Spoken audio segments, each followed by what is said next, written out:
Good morning, good afternoon, and good evening, everybody. Hey, welcome to this Money Monday, our WCN coaching call. Hope you are doing well. Things are rocking and rolling here on a Monday. I am dragging a little bit of butt after teaching for the last 3 days, but we had a really great class. Lots of great questions. Love seeing light bulbs going off, people getting ready to make offers, submitting offers on stuff. And so just jacked up this Monday morning. Hope you all had a great weekend. Or a great week and everything's rock and rolling when you listen or watch this video. But one of the things we had happen this weekend is Friday afternoon. Like always, we end up get some tapes in.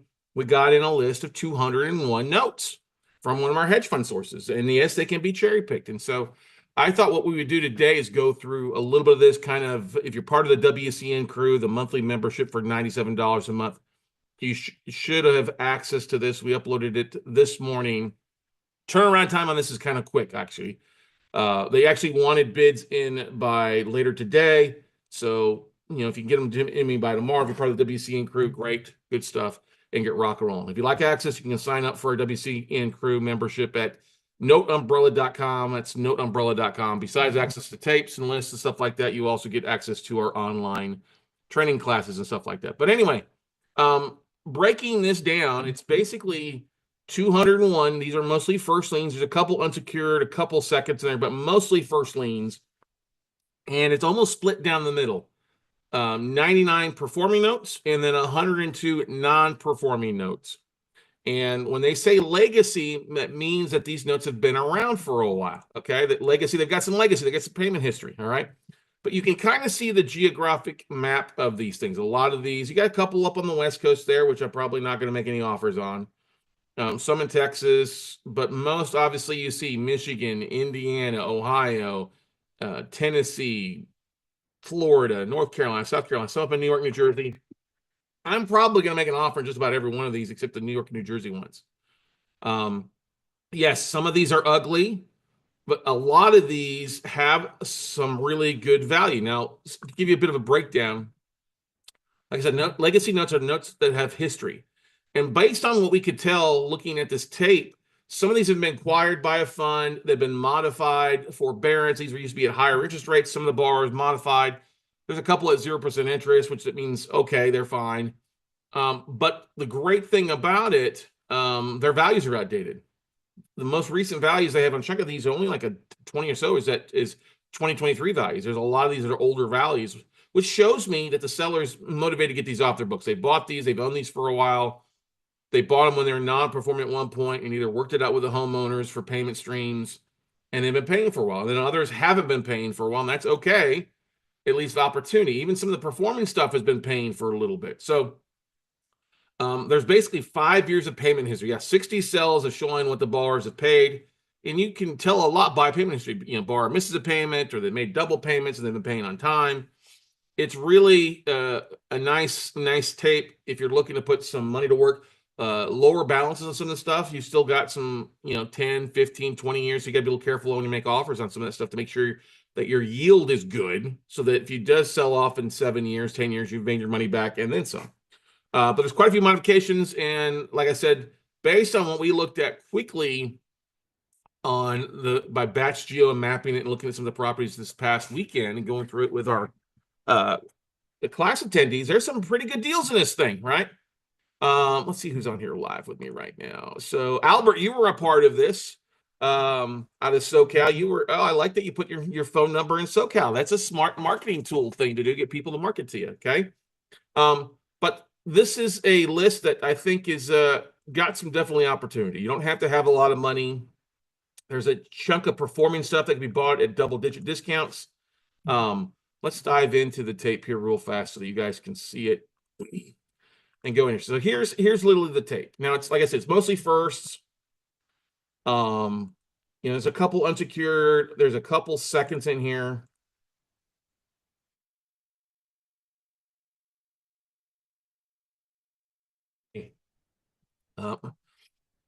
Thanks, Vernon. Vernon always done a class we caught up on for hours on YouTube. That's awesome. Glad you joined us there, Vernon. That's why we share it there on YouTube. Obviously, we'll take it down off of YouTube later today.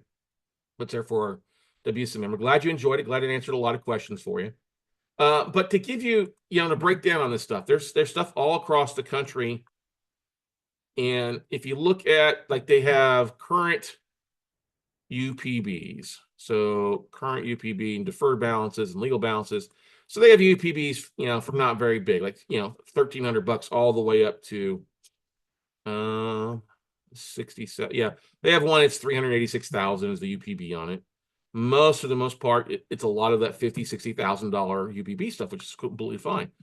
Payments, anywhere from a couple $100, $150 or so, up to a couple thousand.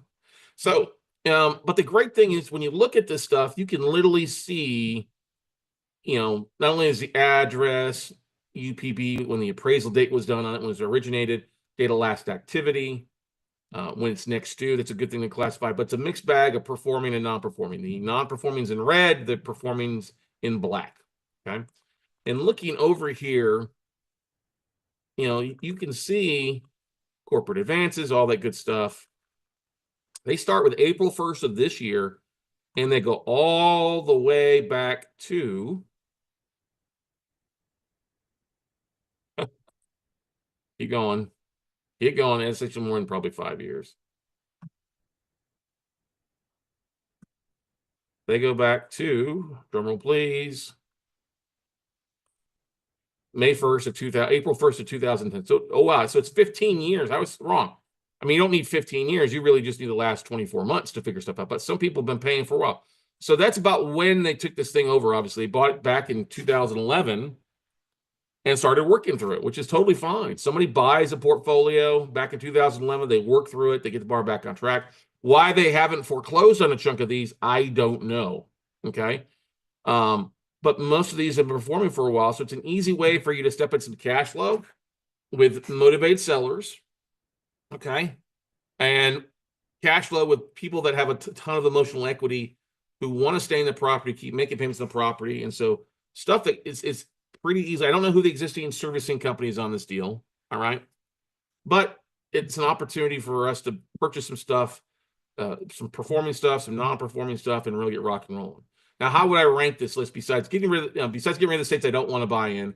I'm going to go over and just run a number down there for those that have paid the last 24 months. And that's pretty easy. Just going, last 24 payments, last 12 payments, what they should pay, what they shouldn't have paid.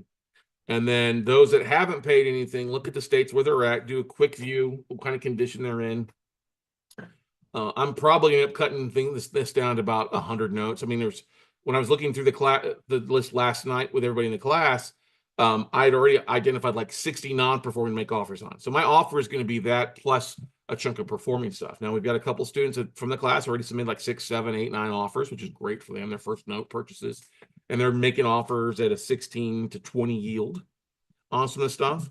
But this is ideal. And if you're part of the class and you don't have your private capital, this is a great opportunity for you to take this list, find a deal or 2 or 3 or 4, and market it. Hey, I'm working on a deal. I'm working on a deal here. I'm working on a deal there, trying to get your network to respond back to what you're doing to fund some deals. Now, my whole goal with this is when we take and make offers at 100 or so that we make offers on, am I going to get all of them accepted? Probably not, but I'll probably get a good chunk, 40 to 50 of them. And that'll be a great way because then I'll have time to dive into due diligence. I'll have time to raise some capital, and these will immediately, especially the performing stuff, will immediately step in and get some cash flow. And I've got an investor lined up with some couple investors lined up with deeper pockets who are looking for a decent yield, that this will be a great deal to get them involved in. And since it's going to be a chunk of money, we'll basically create an LLC, structure the deal where we're co-owners of the LLC, run everything through a servicing company, and I'll get paid out on a monthly, quarterly basis off of split of cash flow, split of equity, stuff like that. And so I'm really, really excited about this deal. This is an opportunity. Is this going to be a retire and go from there? No. If you look at, let's run some numbers here real fast. So this, let's do this. Let's run. I'm going to get rid of the unsecured, the seconds. I don't want the 3 seconds on here. One's in Rancho Cucamonga, California.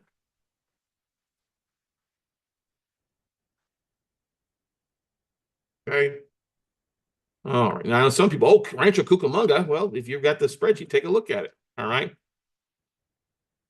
I'm just going to leave the New York stuff in here for the time being because I buy that stuff. I could offer very little for that stuff since it's in New York, especially the non-performing stuff. It'd be valuable to make an offering on that stuff cheap, and then offload it or forgive it or just try to work it out with the borrowers in some sort of payment plan or start the foreclosure process. If it's worth it, or forgive it and write it off our expenses and treat those assets at a loss to offset profits. You know what I mean? So if we look at the current UPB of this tape, these 201 assets,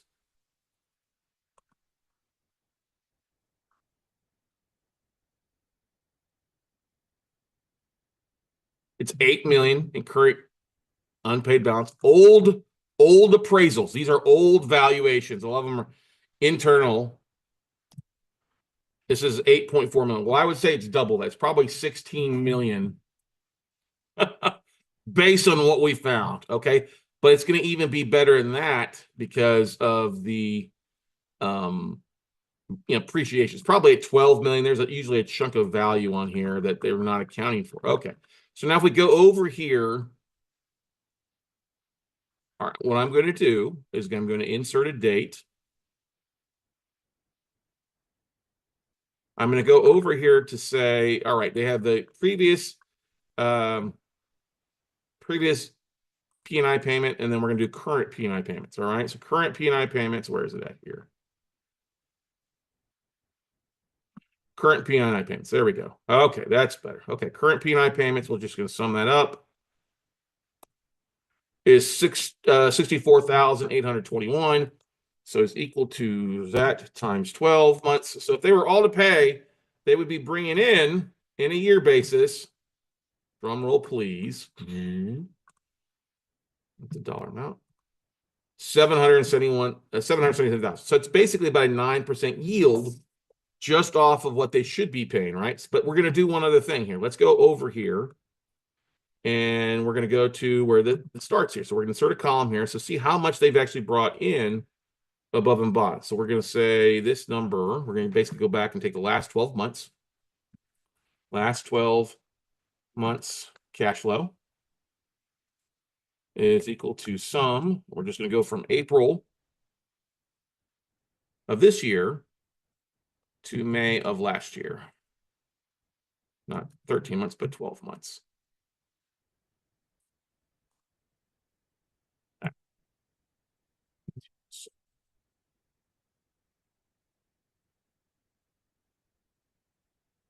There we go.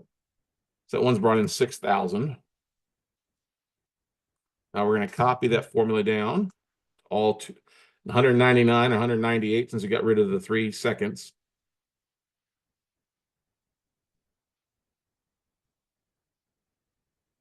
And then we're going to auto sum that up. They should be paying.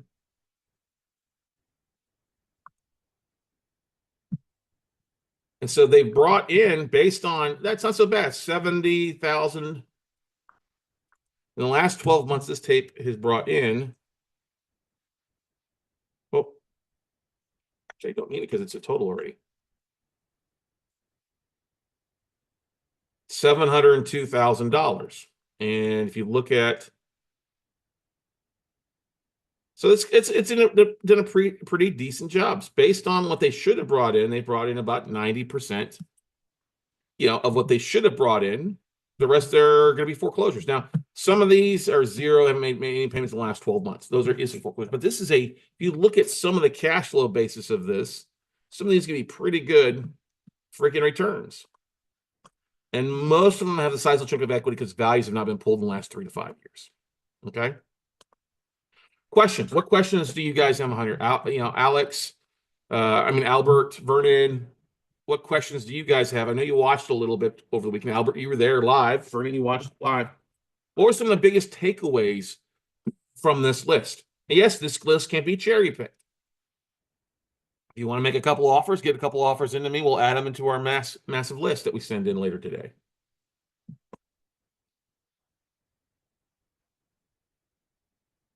Like, I'll give you an example. We had Judy Richards was on the call this weekend. She's been an investor for quite a while, works full time. She liked the fact, I can actually pick up 6 or 7, make some offers, and get something between a 15 and 20 yield on a passive basis. She's been more of an active investor, doing some private money lending, making on some fix and flip. She's also invested in some apartment syndications that are not performing. Okay, so you missed this section of Sunday, people. Well, the video on YouTube is still up for you, Vernon, to go watch there. We'll get the replays out probably Tuesday or Wednesday, so I will leave that YouTube video up through tonight. Okay, I'll make it private tomorrow morning for you, since you're a WC and crew member, for you. But you know, the whole thing about this throughout the weekend is, look, we like to dispel the fact that, hey, you know, if we go, okay, so let's do something here. So if you look at the total UPB on this thing, we can run some averages here. So 8 million. You divide that by 198. I mean, the average UPB is 41,000. Okay. You know, their old values from 3-4 years ago, you know, it's going to be a little bit higher than that, but it's actually a lot higher. Some of the assets we looked at had, you know, $100,000 in increased value, depending on it. And it's all across the country. We looked at, you know, great states in Michigan, Ohio, Indiana, a few in Texas. Some of the Texas, there's a couple in Texas that were just kind of ugly, but that's okay. It is what it is. You know, that's where you look at the stuff and do a deeper dive into it. And how are we going to make our bids? We're going to look at what they give as appraisal value, make an offer off of that and the UPB and the payment history, and then go from there.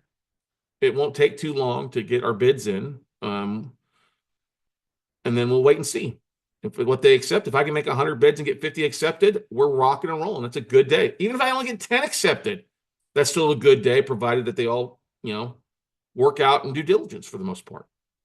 All right. But this is what we see. We're seeing a lot of this kind of stuff coming in across our labs, across our desktops. We're seeing stuff on a regular basis. If you know how to market, you'll get tapes in. If you know how to market, you can raise capital. All right. There's too many people out there talking about, oh, there's not deals. There's deal flow if you'll look at it. That's what it comes down to. There was a guy on LinkedIn and XWC, and remember, you know, a couple of years ago, he's in for only about 90 days or 120 days, and he canceled. Well, I can't find any deals. I'm like, we're posting deals into the base camp group on a weekly basis.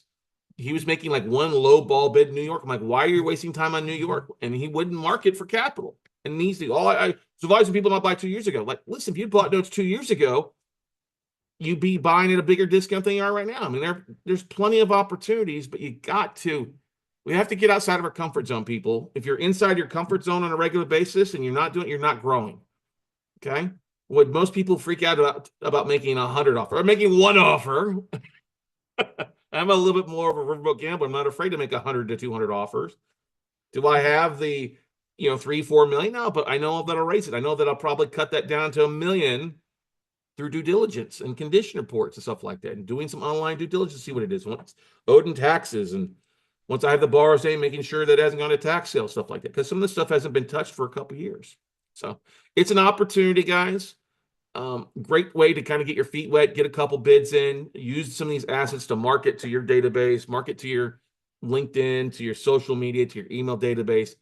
That's what we want. The only way you're going to get better is to start changing what you're doing. If you're just showing up and being a wallflower at your local real estate club, you're only commenting or spewing hate on social media, then the problem isn't other people. The problem is you. The problem is you, that you're not taking offers. You're not making offers. And all of you are capable of making offers. Okay? If you need some help, hand-holding, walking through what should I bid an offer on, go through the list, identify a dozen or so, and let's work through those things to help you get rock and roll, because this is an opportunity. Especially with us making a big chunk of list. If you come back and say, hey, I'd like to make an offer on one of these, and we've made an offer, that's fine.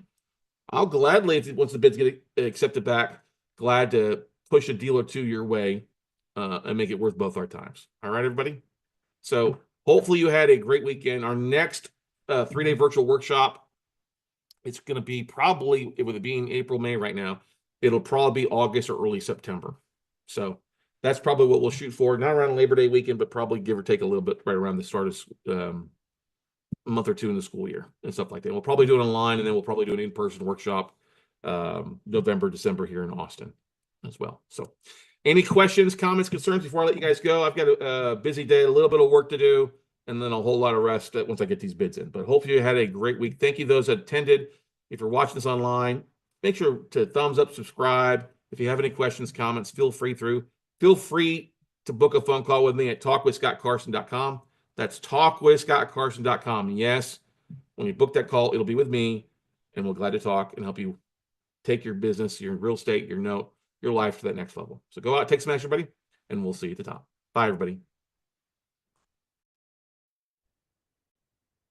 Hey, real estate investors. So you want to dive into the world of note investing, but don't currently have the funds to sign up for an expensive class or a workshop or one-on-one coaching. Well, then you definitely want to check out the biggest bang for your buck in the note world, and that's our WCN membership. It get you an all-you-can-learn access to our class workshop replays, tapes, weekly coaching calls.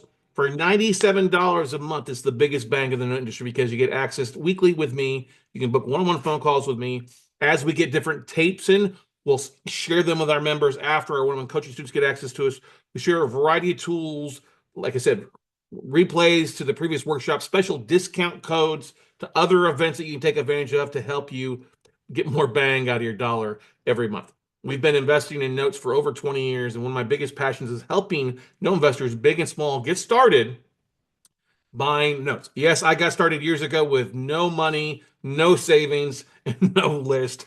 And I love helping people close on their first deal, get their first private funding partner to help them fund more deals and help them both make above average returns. If you're looking for somebody to help you take your note investing from 0 to 60 and want to get started, my WCN membership is a great place to get started. Like I said, we upload lists to it, video training, coaching calls for $97 a month. What can go wrong? The only thing we ask is you hang around for 6 months, and then if you don't like it, you can cancel. But check it out at noteumbrella.com. That's noteumbrella.com. That's our WCN membership.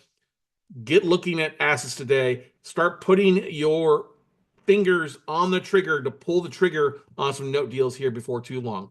Yes, anybody can buy notes. I don't care your age, your savings, what race, color, whatever it is. Note investing is all about what action you take, and the first action you should take is signing up for our monthly membership at $97 a month. That's noteumbrella.com. You can also access it by going to weekclosenotes.com and checking on the monthly membership.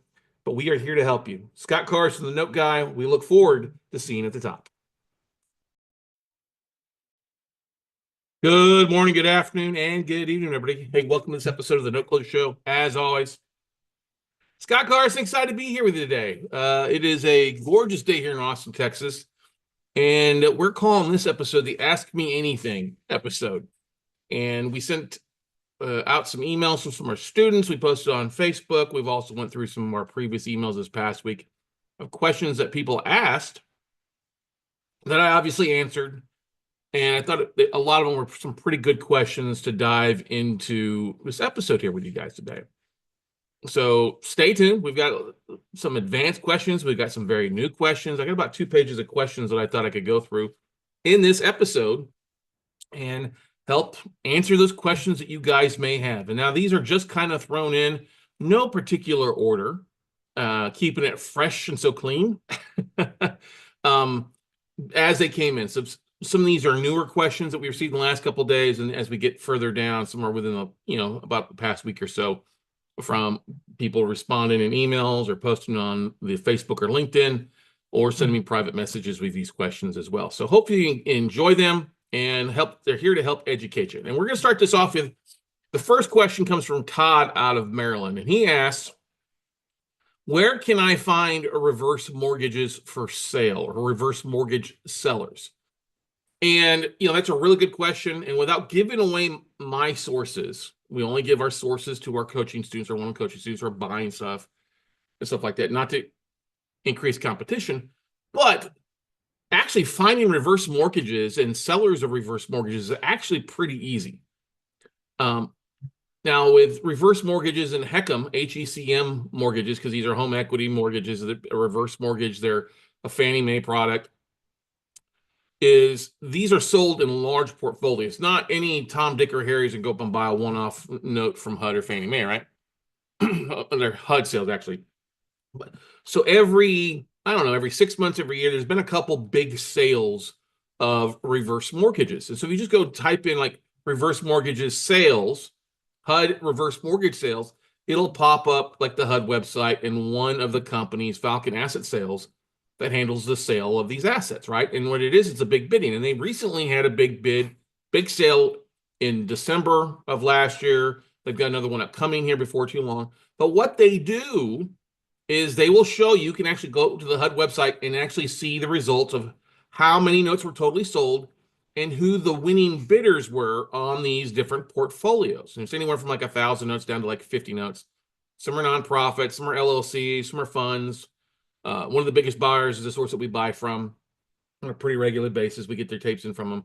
And so that's the first thing. Go to HUD, look at who's selling, who is the winning bidder on those assets, and that's how you find sellers. Now, the thing with a reverse mortgage is there's got to be constant reporting. You have to report back to HUD what happened with the note. Was it a foreclosure? It wasn't obviously a modification because the borrower passed away, right? And what did you sell it for? What was the value of the property? You have to report that stuff back to stay compliant with HUD sales.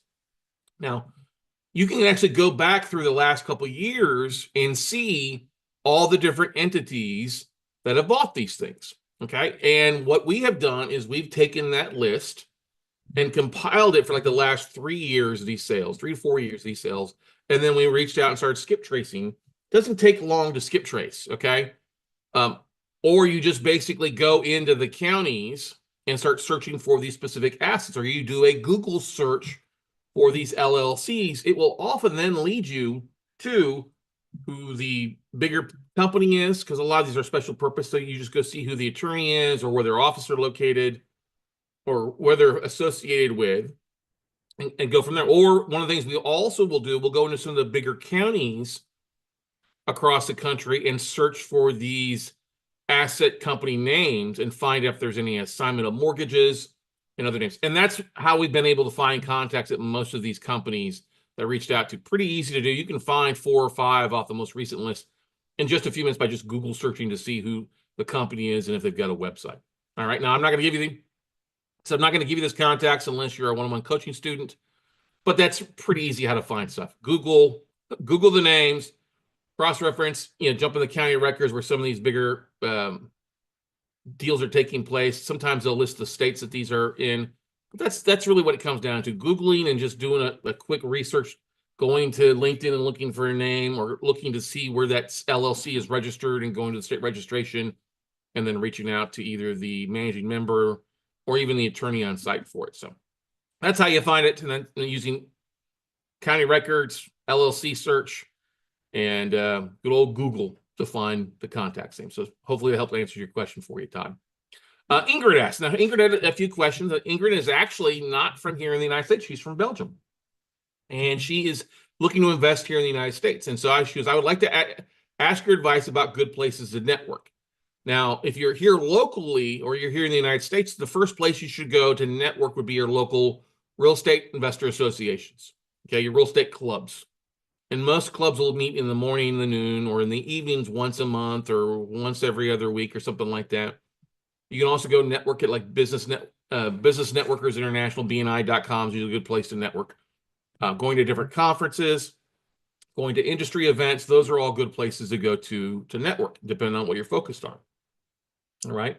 So I wouldn't necessarily go to like an apartment complex conference looking for note deals.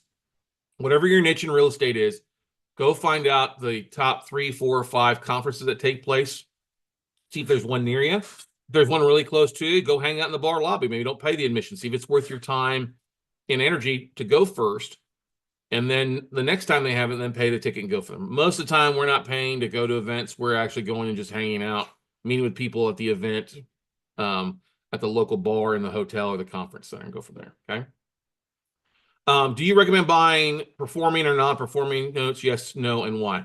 So that's a double-headed question, because I would have to ask you, Ingrid, more so about what your focus are. That's where it comes down to your goals, what you're looking to accomplish.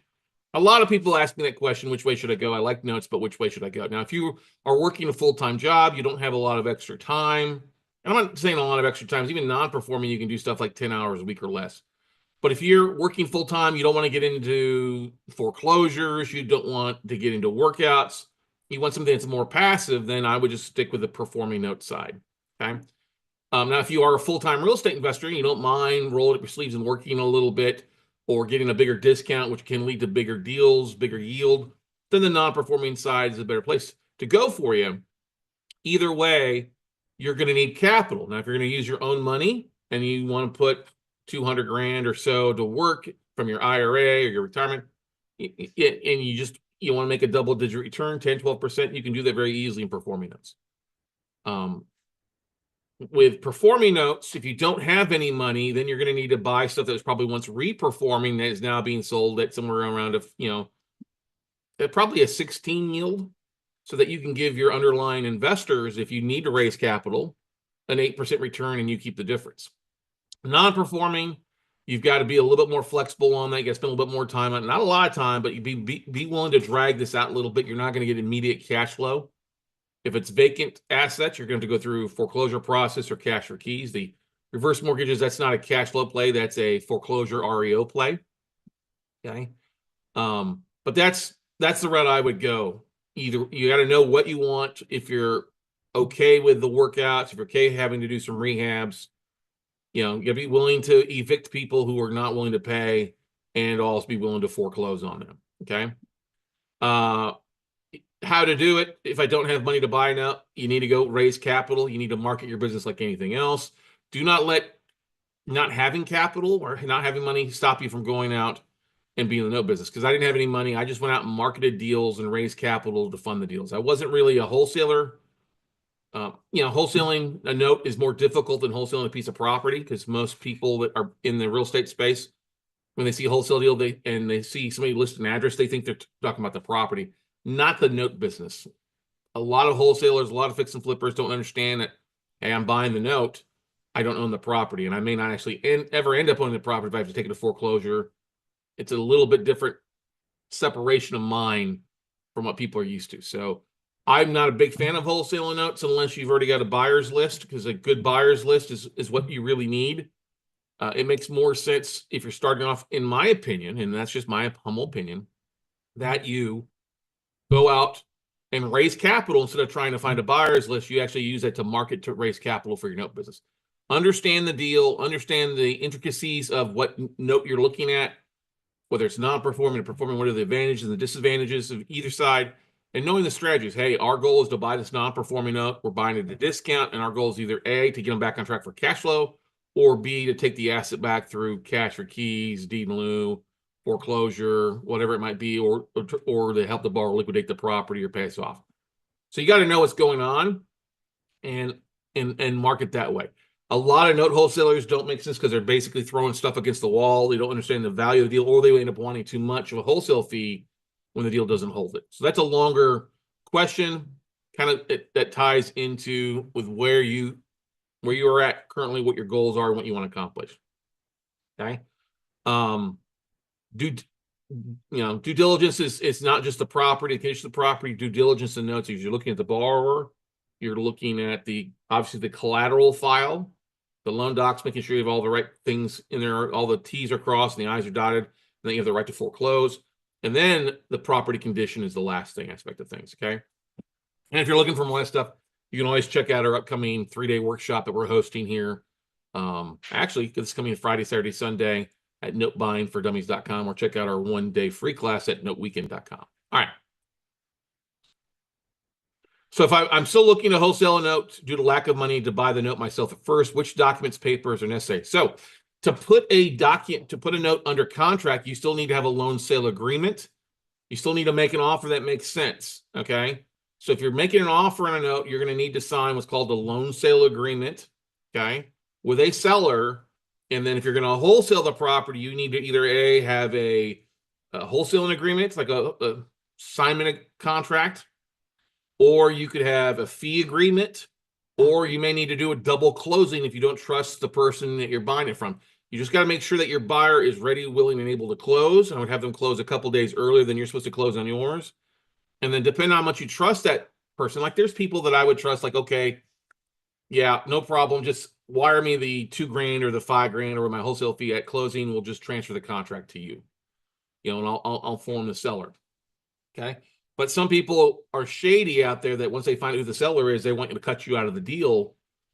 And now they have infinite deal flow with that seller. So I would do a double closing or double contract, basically, where the seller gives you a loan sale agreement from them to you. You go out and create a separate contract and swap you from the buyer to the seller, and then your buyer becomes the buyer on the second contract with the increased price, the wire instructions and stuff like that being different, and the closing to be a couple days earlier. Just got to be careful of that. Okay. It all depends, and then you would need to also set up an escrow account with an attorney or a account where the buyer can wire the funds in for the full deal, and then you turn around and wire the funds directly to the bank. You keep your wholesaling fee. Okay. I've seen cost for a escrow account being like $500 to $750 from an attorney. You're not going to get a title company to do that because they're not going to make any money because there's no title insurance being sold. So just prepare to have a real estate attorney do that, and then you'll need to instruct them how to do that. She also asked the question, is it necessary to have a lawyer to look at the document? If yes, is it expensive?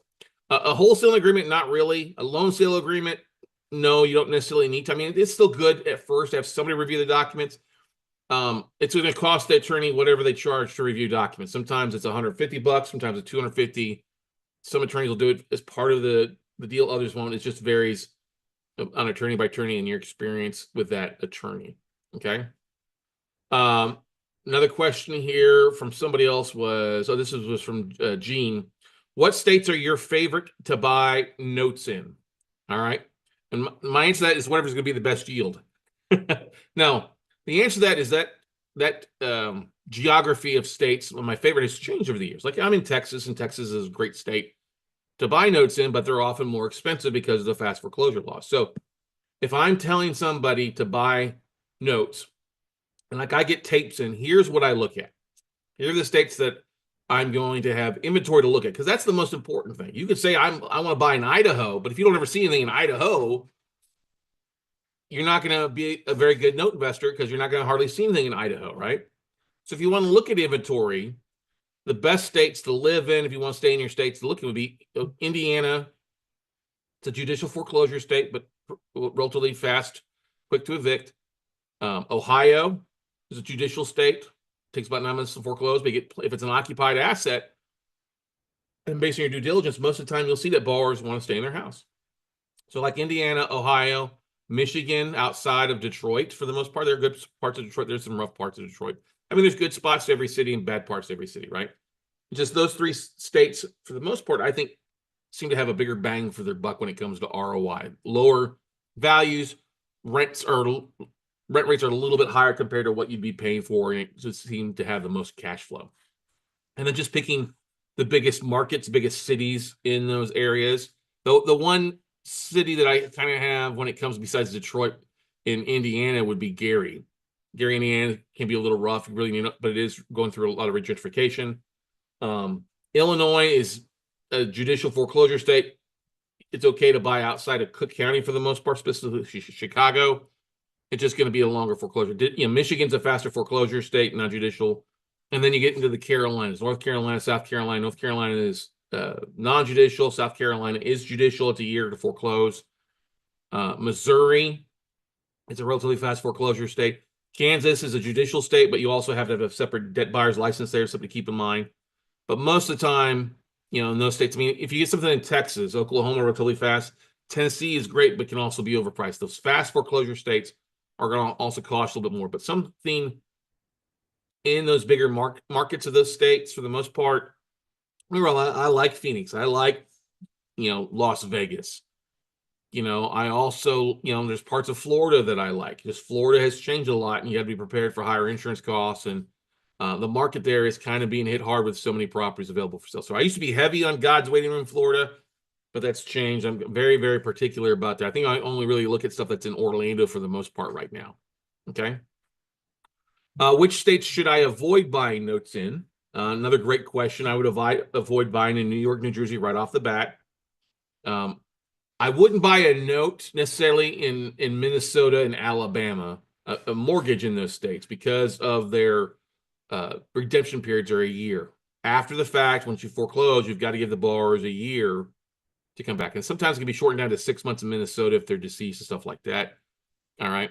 But Alabama, it's a 1-year redemption period. It means you got to hold on to the asset. It actually makes more sense to buy a contract for deed in Alabama because it's treated as a tenant relationship versus a foreclosure relationship. Okay. I would not buy a contract for deeds in Pennsylvania. I would buy a mortgage in Pennsylvania, but not a contract for deed. All right. And those are really kind of the bigger things. I don't buy in California, Washington State, Oregon State, just it's you need a different license for those areas, and they're just not very landlord or lender friendly. So pick your lender friendly states and then look at the foreclosure timeframes that it takes to foreclose and the eviction and figure that out on a state by state basis for you. Okay. Stephen asked, here's another question. Let's see here. He asked a question: how do you get comfortable buying notes outside of your own market? What tools do you use? And that's a really great question. I get that question pretty often. If I remember correctly, Steven's actually from New Braunfels. His dad and his family's been buying notes for about 20 years, but only in Texas because they drive by every note that they look at. Now, they buy primarily owner finance stuff and land notes, and that's fine. Texas is a big state, though, and I think Steven told me he got his actual pilot's license to fly up to Lubbock and back to go check out these notes individually. That's a lot of capital expenditure to even before you go take a look at it, right? So what we utilize a lot of times, obviously, we're going to use Google. We're going to look at Street View. We're going to look at Zillow to get a quick, rough value. We know it's not a final number, obviously, evaluation. But when you're looking initially at notes, especially residential notes, is you're going to do what's called an indicative offering. You're making an offer based on what the online values are, Zillow values, an AVM value.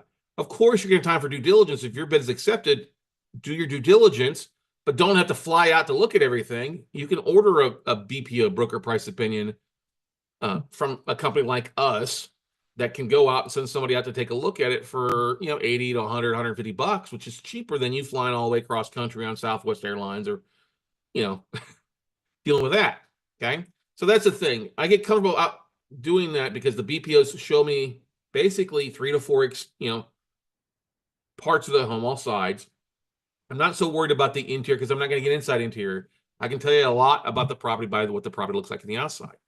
And looking at the history on Zillow too is really nice, or Google Maps shows you what the properties looked like over specific years. So if it looks good, the lawn's mowed, you call the utility departments and the power, the gas is on, somebody's taking care of it. If it looks trashy on the outside, it's going to look worse on the inside. And that's the whole point, is make offers on the front end based on the online values, online due diligence. And then if your bid's accepted, then you'll do a much deeper dive into picking up the phone and calling the utilities, calling the next door neighbors, sending somebody out to actually view the property, a realtor to take snapshots, to see if it's vacant or occupied, if it's vacant, peeking in the windows, that kind of stuff. Just start with one and you stick to building your system. So this was the thing I always say, is get comfortable with the market. If you're going to buy in Ohio, then it does make sense to fly up in Ohio and drive around the cities that you're going to buy in. Talk to realtors, build you a team of people in those markets, just like you would have a team here in your hometown. There are realtors, there are people that will go buy for you, there's contractors that will give you bids. Get an idea what's going on. And that's why, if they sit back on networking, it makes sense to network in real estate clubs that are across the country too, finding people that you can use, leverage, and trust as well. Okay. Like I say here, Todd asked the question: I want to buy notes and just foreclose on them so I can immediately sell the property to an end buyer. Is this the right strategy? And that is a big whopping no. Now, if you're buying reverse mortgages, yes, that's the only strategy you have, is to foreclose and either A, sell it at the auction, or B, take the property back as an REO, fix it up, and sell it. The problem with this is if you get people that are interested in buying a specific house, before you own the house, you may not end up ever owning the house. Okay. So I had an investor that wanted to do this. There was a property in North Carolina. The buyer was willing to pay $130 for the house, but the note was going to be like, the offer was going to be like $90,000.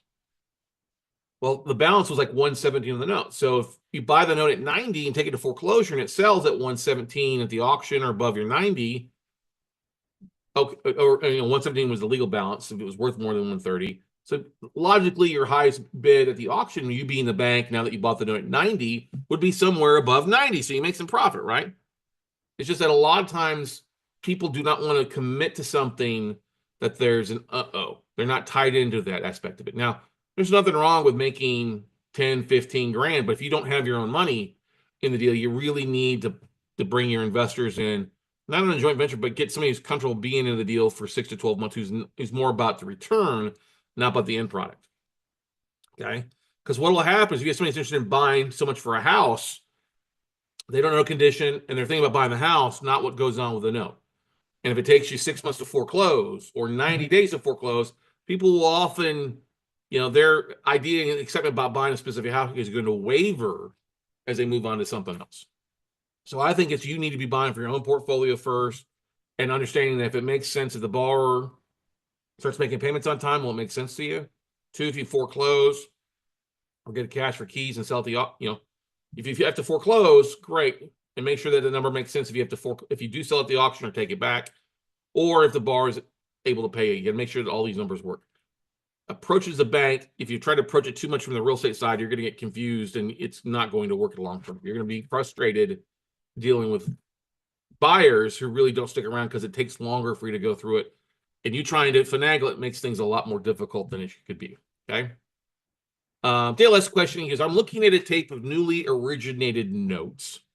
Why would the note owner on this, a lender, be looking at selling them? And that's a great question, Dale. We get these tapes in from different servicer for different sellers. Some are Wall Street. They'll have some stuff that's newly originated. And it all depends on what's going on with that tape. You have to look a little bit closer at the tape. Now, in some of these cases, you'll get tapes in of people that have newly originated non-bank lenders who will have originated these notes with a warehouse line or their own money or own deep pockets. Now they're looking to sell these notes off to a buyer at really what's owed at par. So they're getting paid in full and able to, take that $2 million that they sell these notes for to go back out and relend it again. Okay. And they're making, a lot of these lenders, mortgage brokers are making money on origination points and the difference between yield spread premium. Okay. Others are maybe these tapes may also have some deficiencies. Maybe they're a scratch and dent. Well, maybe they're labeled as S&D. Scratch and dent means that maybe the borrower's paying in time, but there's missing documents. Or maybe it was a specific lending program that required the borrower to have a 680 FICO, and the borrower's credit after closing had dropped to 650 or 620 or 675. So you no longer qualify for that third party to buy that note from them. So now the lender is forced to sell. All right. You may also see new notes, newly originated notes that people are trying to sell, which that's another question we get here. They're trying to sell it and try to get as close to par. And that works in some cases. Other times it doesn't work. And I'll go into that in a second with the next question we have to go through here. But if you're curious about why a note seller is selling a tape or why a tape is up for sale, just ask. What does this mean? And there's a whole lot of difference. We see scratch and dent. We see non-performing. We see tapes of REOs. We see tapes of contract for deeds. It all varies. If stuff is performing now but was once non-performing, maybe the investor went in and bought these assets up at non-performing at a big discount, worked to get the borrowers back on track. They've been performing for a while. And now they're looking to sell those assets off and recapitalize. Just varies a little bit, but good question, Dale. John asks, what's your favorite way to structure an owner financed note deal to make it the most valuable to sell? Okay, so here's a caveat, okay? And this also falls in line with CJ's question here. You often talk about not chasing or buying owner finance mortgage leads. Can you tell me why you aren't a fan of that? I'll get to that secondly. But here, here's the thing. If you're going to owner finance a property, okay, and you want to immediately sell the note, you're going to take a discount, okay? Do not structure that note better than what somebody could go out and get. So if somebody needs owner financing, okay, why do they need owner financing? Can they not get traditional financing because of, they're self-employed, they got cash and they got cash flow, but they don't have long-term financials or they don't have the credit score, okay? What do you want to do? When I take a property back as an REO, people ask, well, why don't you owner finance and create notes? Because I don't want to take a discount. I would rather get my capital back. I would rather get my money, my profits back in so then I can go do what I want with it. I don't want to tie up 40, 50, 60, 70, 100 grand in a note. That's my profits that I can't tap into. Oh, yeah, you can sell the note. Yeah, but I'm going to sell the note now at a discount. 10, 20% discount because it's newly originated and it may not be structured properly. So here's the best way to structure. First and foremost, always find out if you are going to do owner financing. If you can sell the note regularly, and it takes you 30, 60 days to sell it regularly, just do that. You're going to get the biggest bang for your buck immediately. All these people that are in the owner finance, so, oh, you make so much more money over 30 years. Not really. Yeah, collecting payments for 30 years will result in a big amount. But if I'm taking that money and I'm going out and doubling it every 6 to 12 months or making 12% of my money instead of the 8% of the note, I'm going to outperform the 30-year mortgage every day if you just know how to invest, okay? But if you are going to owner finance it and you're comfortable holding that note for a period of time of at least 12 months, then get as much as a down payment you can. 10% at a minimum is what I would suggest, so that then you're only doing a small second and a first of like 70, 75%. Okay. So in this case, if somebody's bringing 10% down, I would do 10% down payment, a 75% first lien, and a 15% second. So the combined LTV, the CLTV is only 90% of the LTV, right? 75 plus 15 is 90. The reason I'm doing 75 first and a 15% second is if somebody pays on time for a year, that 75% second, I mean, that 75% first could almost automatically get refinanced at 90, 95, maybe even at full value to a bank. So you're going to get 100% or something in the 90s as long as that borrower's credit score is decent and they've got the right things, okay? And you can hold that 15% second for cash flow. Now, if you flip it the other way and just do 10% down and a 90% first lien, you're almost automatically going to take a 10 to 15% discount off of that first lien that you're just going to say, sayonara, it's gone away. All right. So it makes more sense for you to structure it so that the first can be refinanced out. And if you, so you take in a discount, you carry that second for a period of time for cash flow. Okay. That's better than taking a discount, but that's what makes these most structurally attractive. Of course, the interest rate, you need to have something that's a normal interest rate, a little bit higher than what somebody with A credit would get. So if rates are at like 6 right now, I wouldn't be doing anything less than 8. Okay, preferably 9 or 10, just being where it's at. Okay, but that's what I would do. I would do 10% down, a 70 to 75% first, and then a 15 to 20% second, so that you avoid losing any money on a discount. Because if you went 90 and tried to sell it and you only got 70 cents of the dollar, well, guess what? 70 cents of the dollar of 90 is 63,000. Okay.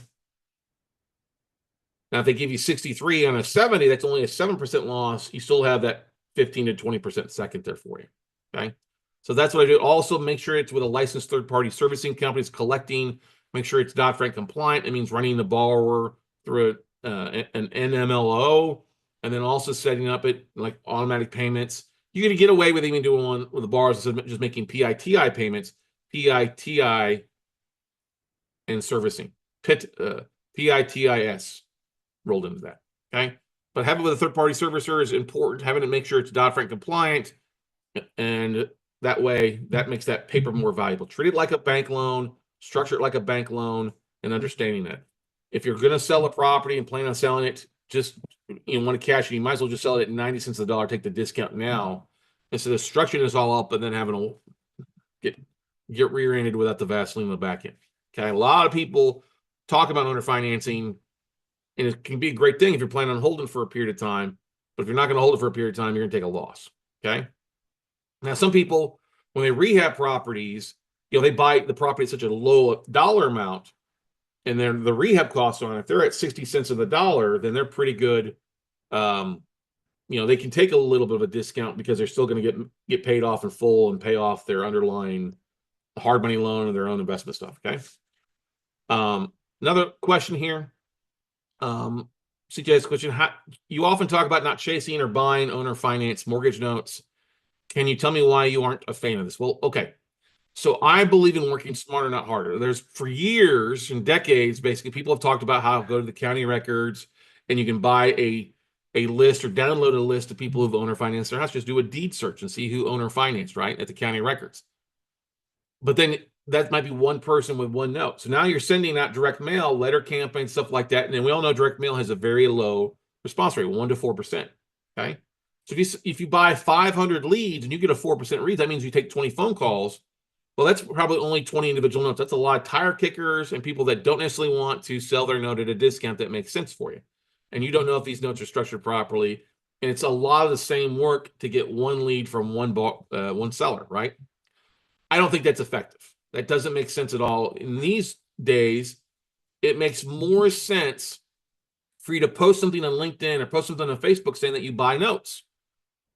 Not just in the note investing groups, but posting on your regular profiles and social media, wherever you have social media profiles, say, hey, I buy notes, and or going out and networking with your local real estate clubs. You'll get more leads that way from owner finance. I like dealing with bank notes because once I make the right party contact at the bank, they're going to send me a list of notes every month, every quarter, with either a phone call, an email blast, or stuff like that. That costs me nothing. And every time I get a list, it may be 36, it may be 50, it may be 200, it might be 900. Okay. So I get a lot more deal flow coming in with a lot less headaches, and my cost per deal, cost per lead, I should say, is a whole lot less than what people are spending in direct mail. I field hundreds of phone calls over the year, people who have bought leads from some company, some note educator who only does owner financing, and these leads are just like, they're dead wood. I mean, it's just dead leads. Just doesn't make sense, and it's a frustrating thing. I would rather put my time into contacting banks, hedge funds, asset managers through LinkedIn or email or dollar for dollars for that to get much better deal flow. Final question here. As we wrap it up here in this episode, this has been fun. We may have to do more of these. John asked you a question. He goes, how do you stay so positive all the darn time? And when he asked me this, I had to chuckle a little bit. Here's the thing. I have ups and downs just like any of y'all do. All right. There are good days. There are bad days. There are good deals. There are bad deals. There are deals that drag out longer. There are closing take place. In the words from Full Metal Jacket, life is a big shit sandwich, and sometimes we all got to take a bite out of it, right? I was very fortunate enough that early on as an entrepreneur, I did spend a lot of time on like self-help, the mindset, overcoming obstacles. And that's the way I look at things a lot of times. For years, when we had an office and something would happen, I would always tell my team, look, we got 30 seconds to bitch about it. And then let's quit wasting energy on this negativity, and let's find the positive. Let's find the pivot from it. And that's still the way I am today. Steph always jokes that I'm Mr. Positivity and I don't get negative. Oh, I still can have negative thoughts. I can still have stinking thinking, but that never does anybody any good to sit here and just wallow in the mud. Oh, woe is me. It never made any sense to do that to me. Always made sense. Let's overcome obstacles. Let's figure some things out. It's kind of that going back to being, I think, an athlete. When you're an athlete and you're playing, competing against somebody like in football or basketball or something like that, it's kind of like a chess match, right? There are going to be times that you get pancaked, and other times you pancake. And that's what I think I love so much about football is kind of that chess match of things, of how they put people in the right positions and how to do things. It's the same thing here. You're going to have good days. You're going to have bad days. But the thing is, shit should not flow downhill. Okay. If you've got staff, teammates, a following, you shouldn't let your crappy day flow down. Now, yes, it's okay to talk about when things are going on. All right. But those that wallow in it and woe is me is not going to attract the right type of people to you. You catch more flies with honey than vinegar. So if I'm not having a good day, I sure as heck don't get on here and talk about it. Okay. I take the day off, or I try to go do something to get my mind in the right spots.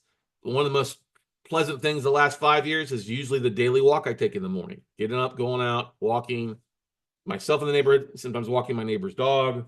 That's really nice. I love sports. I love going and watching baseball. That takes my mind off of things. But knowing that if I can fix it, and what's there to worry about, or if I can't fix it, then it doesn't do me any stress. It's kind of that, don't worry, be happy. Everything's going to be all right, And that's the thing is, I think a lot of folks early, Zig Ziglar, Greg Reed, Bob Leonetti, Bob Proctor, Lou Brown, Les Brown. Some of the people I read a lot about mindset early on, T.R. Vecker, Sharon Lecter and stuff like that. Life is full of hurdles. Life is full of obstacles.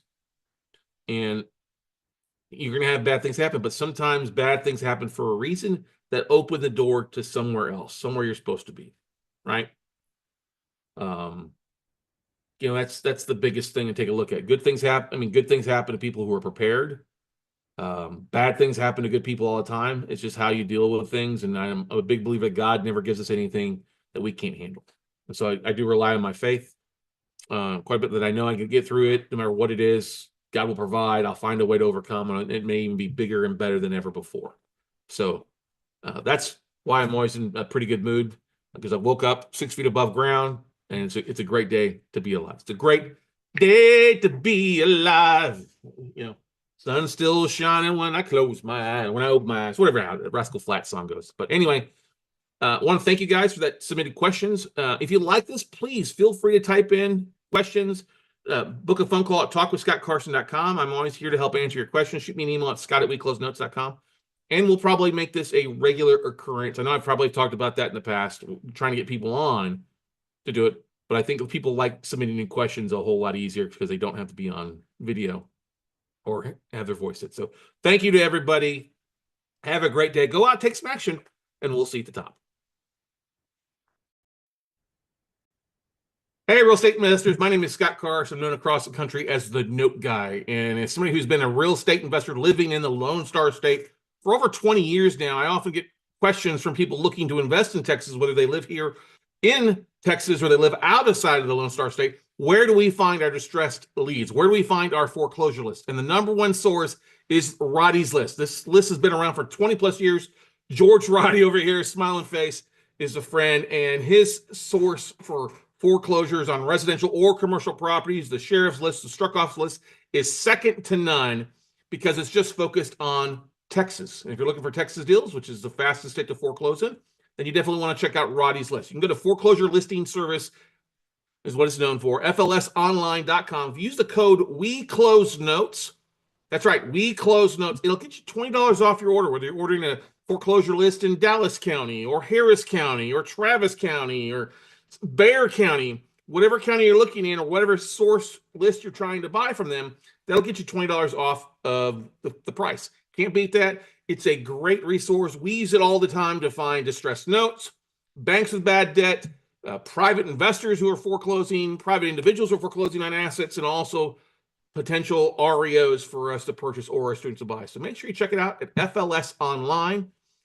That's flsonline.com. or foreclosure.info as well. But make sure you tell them that Scott sent you. Use the discount code, once again, WeCloseNotes, to get your $20 off.